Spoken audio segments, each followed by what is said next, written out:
আসসালামু আলাইকুম ও রহমতুল্লাহি ওয়া বারাকাতুহু। সুপ্রিয় দর্শক, আধুনিক চাষির পক্ষ থেকে আপনাদের সকলকে শুভেচ্ছা জানাচ্ছি। আশা করি সবাই আল্লাহর অশেষ রহমতে ভালো আছেন।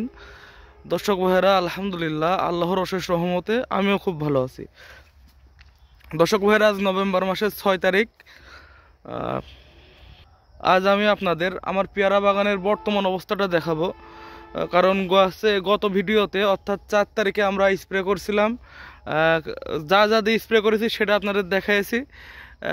এরপর 4 তারিখের পর আমি আর বাগানে আসিনি, মানে কেমন রেজাল্ট হলো আমাদের স্প্রেটার, আমরা কেমন ফলাফল পেলাম সেটা আপনাদের দেখাবো।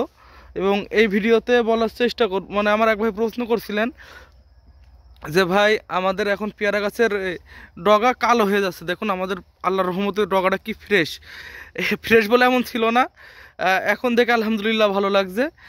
আপনার দেখুন বা যে এইগুলো আমি দেখছিলাম যেগুলো দেখুন এগুলো হালকা কালাইসে ভাবে এখনও আছে, হালকা আছে কিন্তু কেটে গিয়েছে। হ্যাঁ, এই আল্লাহ শুক্রিয়া, এই বিষয়ে তো বলবোই। মানে প্রশ্ন করছিলেন ভাই আছে পেয়ারা বাগানের ডগা কালো হয়ে যাচ্ছে, এর কারণটা কি আর করণীয়টা কি সেটাই আর কি বলবো। তো দর্শক ভাইরা, এই সময় মূলত আপনার সাদা জাপ বলেন, কালো জাপ বলেন, সাদা মাছি, এই জাতীয় পোকা মাকড় এর ব্যাপক একটা আক্রমণ থাকে এই যে আপনার শীতের সময়। আর এই জন্যই মূলত আমরা গতকালের স্প্রেটা করছিলাম। আপনার গতকাল আপনারা দেখেছেন, গতকাল আমরা স্প্রে করছিলাম আপনার ফরচুনেট, যার গ্রুপটা ছিল এসিফেট, আর আপনার সাথে দিয়েছিলাম ইমিডাক্লোরোপিড তরল। এই দুটো আপনার সেটার নাম ছিল কিংক্লোরোপাইড। এই দুটো একসাথে আপনার কম্বাইন করে 20 যদি আপনারা দেন তো ইনশাল্লাহ আল্লাহ চাইতো দেখুন মরে একদম ভিটিয়ে রয়েছে। আপনাদের বাগানে যত এরকম চোষক পোকা থাকবে ইনশাল্লাহ মরে থাকবে না, আর আপনার আগাডুগাগুলো এরকম পরিষ্কার থাকবে। এখন আরেকটা বিষয় হচ্ছে, আর সাথে আমরা আরও 2টা জিনিস দিয়েছিলাম, সেটা হচ্ছে ছত্রাকনাশক। একটা আপনার পাইরাক্লোস্টোবিন প্লাস ডাইমেরোথপ, সেটার গ্রুপটা বললাম, ওর নাম হচ্ছে হেডলাইন টিম। এই গ্রুপটা অন্য কোম্পানির আছে কিনা জানি না, এটা পদ্মা অয়েলের আছে। আমরা ব্যবহার করেছিলাম প্রত্যেক লিটারে আপনাদের বললাম 2 গ্রাম, কিন্তু আমরা পরে হিসেব করে দেখলাম আপনার 2.5 গ্রামের বেশি পড়েছে। তার সমস্যা নেই, আলহামদুলিল্লাহ খুব ভালো মনে হচ্ছে এখন।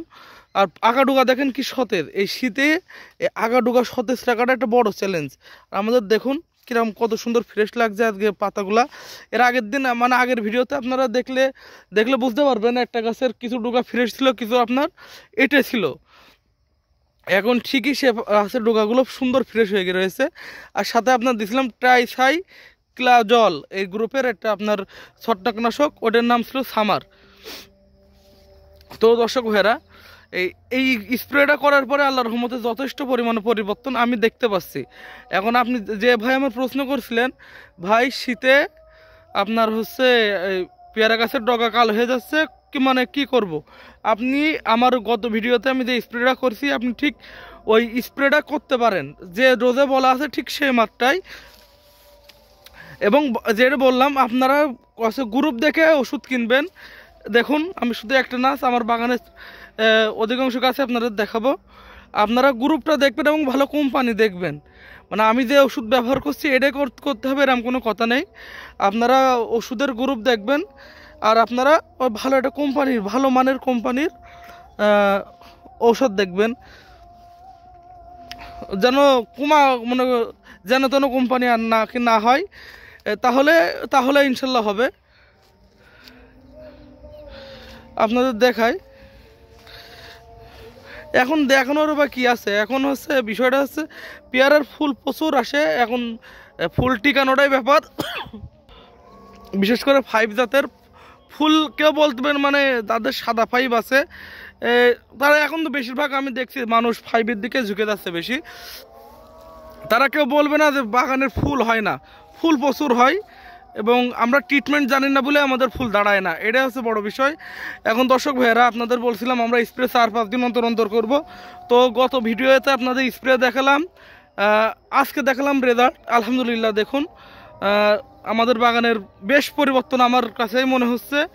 আর আপনার সামনের 2 দিন পর অর্থাৎ 8 থেকে 9 তারিখের মধ্যে আমরা আরেকটি স্প্রে করব। সেটা কি স্প্রে করবো সেটাও আপনাদের দেখাবো। এবং আমরা আল্লাহর কাছে চাচ্ছি আল্লাহ যেন আমাদের এই ফুলটা ভালোভাবে টিকে যায়, সে আল্লাহর কাছে যথেষ্ট আমরা চাচ্ছি, এবং সে যদি রহমত করে ইনশাল্লাহ এই ফুলগুলো টিকে গেলে আমরা যে বেশ কয়েকদিন ফল বেশি নেই দুঃখ আমাদের থাকবে না। কিন্তু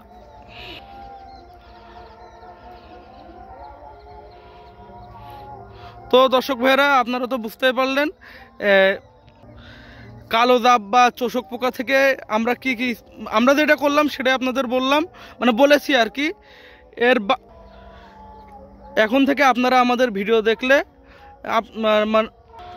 সমসাময়িক যে সমস্যাগুলো সেগুলোর আমরা যে ট্রিটমেন্ট করছি আপনারাও করতে পারবেন। কারণ পেয়ারা বাগানের সিজনাল, আমি বলি, যখন এক এক সময় এক একটা রোগের মানে এক একটা সমস্যার হয়, সময় আসে, সে সমস্যা সবার হয়। অতএব পেয়ারা চাষ নিয়ে বিচলিত হওয়ার কিছু নেই। তো আদান দিচ্ছে, সবাই ভালো থাকবেন, সুস্থ থাকবেন এই কামনা করছি। আজকের ভিডিওটা এই পর্যন্তই। আসসালামু আলাইকুম ওয়া রাহমাতুল্লাহ।